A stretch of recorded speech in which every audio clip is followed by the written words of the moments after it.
Comment je vois les choses? Je vois l'humanité terrestre comme un projet. Les variations de couleur de peau typiques et de traits morphologiques typiques ne sont pas choses assez profondes pour que les groupes qui présentent ces variations soient considérés comme des espèces à part entière. L'humanité terrestre est une seule espèce, avec des variations extérieures qu'il faut apprendre à considérer comme mineures. Même si ces variations sont de nature culturelle ou autre.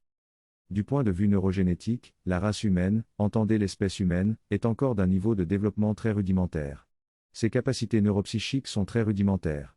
Du point de vue neurosocial, c'est-à-dire du point de vue de l'apport de l'éducation dans le développement de la maîtrise des capacités mentales. Entendez l'intellect, le mental et l'émotionnel, la race humaine est encore d'un niveau de développement très rudimentaire. Que ceux qui veulent s'extasier devant les petites choses belles qui égayent le monde, le fassent. Mais pour ma part, pour me relier au plaisir et à la joie au-dedans de moi, je n'ai pas besoin de feindre de me faire un portrait merveilleux du monde. La situation de la race humaine est une situation extrêmement problématique et extrêmement difficile, et c'est par les efforts des hommes d'élite ici et là, qu'une partie de la race humaine peut respirer et sourire au milieu de ce qui est par ailleurs, un chantier où pas encore grand-chose n'a encore été fait. Où l'essentiel reste à faire. Je ne crois pas au supposé pouvoir du peuple, parce que je sais que le peuple n'existe pas. C'est un concept idéologique surimposé au fait de la population, et qui répond aux besoins de l'instinct grégaire de l'homme terrestre. La population est un bigarré, dont le seul socle commun s'identifie aux besoins vitaux de l'homme terrestre, et aux instincts premiers et aux réactions primaires qui découlent de ces besoins vitaux. Je vois l'humanité terrestre comme un projet. Et c'est pour faire avancer ce projet que je travaille. Je ne me sens pas concerné par des combats identitaires et des combats idéologiques, et je considère les identifications communautaires de quelque nature, comme des maladies mentales, qui sont certes normales à observer au sein d'une race mineure, tant du point de vue neurogénétique que du point de vue neurosocial. Maladie mentale encore, les frontières et toutes les divisions qu'elles supposent et qu'elles incarnent. Mais encore une fois, à ce stade de la race humaine, c'est normal. Mais il faudra soigner ces maladies un jour ou l'autre. Quels sont les domaines importants pour faire avancer le projet de l'humanité terrestre? L'objectif principal recherché, c'est de conduire l'humanité terrestre jusqu'à ce qu'elle établisse et maîtrise les termes d'une civilisation mature. Et une telle civilisation se distingue par 3 grands critères: elle a développé une science médicale capable de garantir la bonne santé de chacun. Elle a développé une science technologique capable de garantir la pleine et saine abondance pour chacun. Et elle a développé un système éducatif capable de garantir la maturité psychologique à chacun. Pour faire avancer les différents domaines importants pour le projet de l'humanité terrestre, il faut des hommes d'élite dans chaque domaine. Et il faut que ces hommes d'élite travaillent avec endurance et patience, en étant insensibles aux cris émotionnels d'urgence que les gens ne cessent de lancer et d'entretenir. Ne s'imaginant pas que la récurrence de ces cris émotionnels ajoute au problème. Mon domaine de service planétaire, entendez par service planétaire, le domaine dans lequel on choisit de s'impliquer dans la perspective générale du projet de l'humanité terrestre, est celui de l'éducation.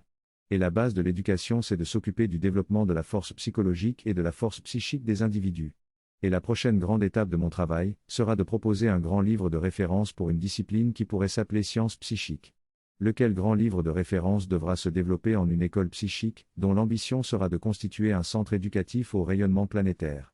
Si l'écriture du grand livre de référence est un objectif qui sera effectif dans ma présente incarnation, le plein développement de l'école est prévu pour mon incarnation suivante. Quand sa fondation peut survenir dans mon actuelle incarnation. Donc non. Je n'ai pas une perspective d'enjeu et d'échelle qui pourrait se comparer à ce que vous connaissez et à ce que vous vivez. J'ai une excellente maîtrise de mes capacités intellectuelles et de mes capacités mentales, et j'ai une excellente maîtrise de mon système émotionnel. J'ai un niveau de maîtrise de mes capacités psychiques, qui me donne accès à une expérience de l'énergétique et du vibratoire qui dépasse l'imagination de beaucoup. Et qui me donne des moyens d'action qui défient l'entendement. Et je ne ressens aucun besoin et aucun désir de célébrité.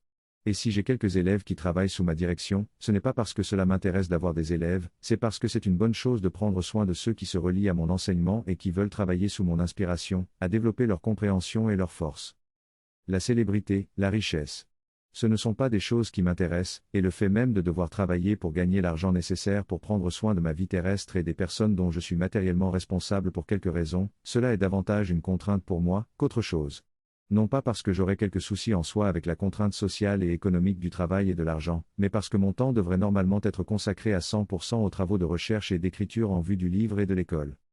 Pendant des dizaines d'années, j'ai travaillé intensément pour récupérer des connaissances énergétiques venant de ma mémoire transincarnationnelle, pour éveiller et maîtriser des capacités psychiques plus élevées, et pour développer mes recherches actuelles et mes connaissances actuelles sur l'énergétique et le vibratoire.